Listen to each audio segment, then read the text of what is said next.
নমস্কার দর্শক বন্ধুগণ, আমার চ্যানেলে আপনাদের সবাইকে সুস্বাগতম। আশা করি আপনারা সবাই খুব ভালো আছেন। আজকের একটু স্বামীজিকে নিয়ে আলোচনা করা যাক। সাধারণত সবাই স্বামীজির জার্নি, স্বামীজির মৃত্যুকালের অবস্থা, স্বামীজি শিকাগো শহরে যে সময়টা কাটিয়েছিলেন, এই সমস্ত নিয়েই বেশিরভাগ আলোচনা করে থাকেন। কিন্তু আজকের আমি একটু স্বামীজির শৈশবকাল নিয়ে আলোচনা করব। তিনি শৈশবে কেমন ছিলেন, তো শুরু করা যাক। যখন তিনি তরুণ ছিলেন, আমাদের স্বামীজি, যখন তিনি স্বামীজি ছিলেন না, যখন তার নাম ছিল নরেন্দ্রনাথ দত্ত ওরফে ছোটোবেলাকার বিলে, তখন তিনি কেমন ছিলেন।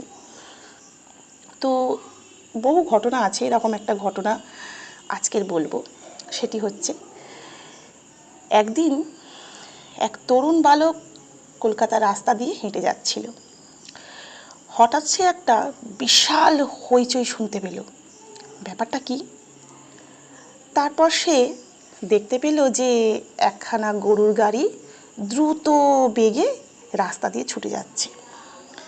কোনো একটা কিছু দেখে ভয় পেয়েছে সে, তাই ঘোড়াটা ছুটে পালাচ্ছিল। গাড়ির উপরে একজন ভদ্রমহিলা বসে আছেন। এই অবস্থায় তিনিও খুব ভয় পেয়ে গেলেন, কারণ গাড়িটা যে কোনো মুহূর্তে উল্টে যেতে পারে। তাকে কেউই কোনোভাবে সাহায্য করতে পারছিল না। রোমাঞ্চকর এই দৃশ্যটি দেখে একটি বালক বুঝতে পারল কি ঘটতে যাচ্ছে। সে ছিল খুবই সাহসী। নিজের জীবনকে বিপন্ন করেও সে গাড়িটার দিকে ছুটে গেল।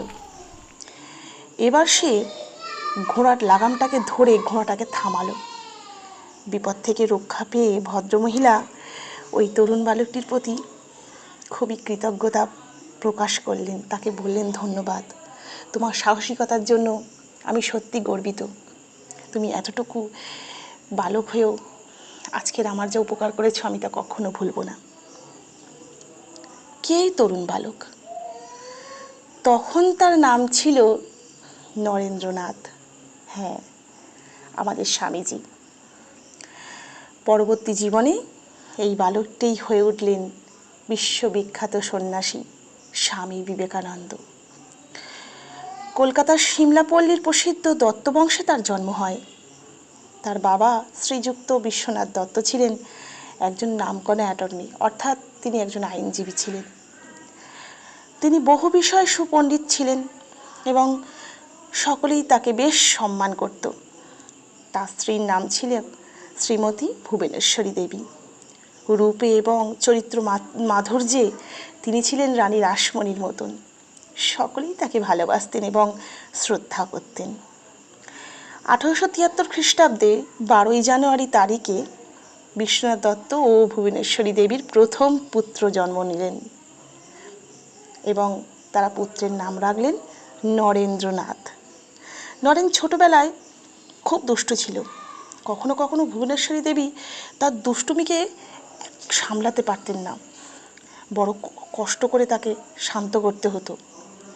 তবে তিনি লক্ষ্য করেছিলেন যে যখন নরেন ভীষণ দুষ্টুমি করত, তখন শিব শিব বলে তার মাথায় জল ঢেলে দিলে সে শান্ত হয়ে যেত। বালক নরেন তার মায়ের কাছে নানা বিষয়ে শিক্ষা লাভ করে। ভুবনেশ্বরী দেবী পুত্রকে রামায়ণ মহাভারতের গল্প শোনাতেন। নরেন শ্রী রামচন্দ্রের গল্প শুনতে খুব ভালোবাসত।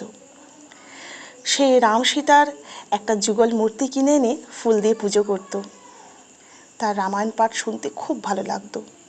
একবার সে রামভক্ত মহাবীর হনুমানের দর্শন লাভের জন্য কলা গাছের ঝোপের মধ্যে বসে বহুক্ষণ অপেক্ষা করছিল, কারণ সে শুনেছিল যে কলা গাছের ঝোপঝাড় রামভক্ত হনুমানের খুব প্রিয় স্থান। নরেন ধ্যান ধ্যান খেলা করতে খুব ভালোবাসতেন। সে তার 2-1 বন্ধুকে নিয়ে কোনো নির্জন স্থানে চলে গিয়ে রাম সীতা আর শিবের মূর্তিকে সামনে রেখে পুজো ধ্যান ইত্যাদি করত আর ঈশ্বর সম্পর্কে চিন্তা করত।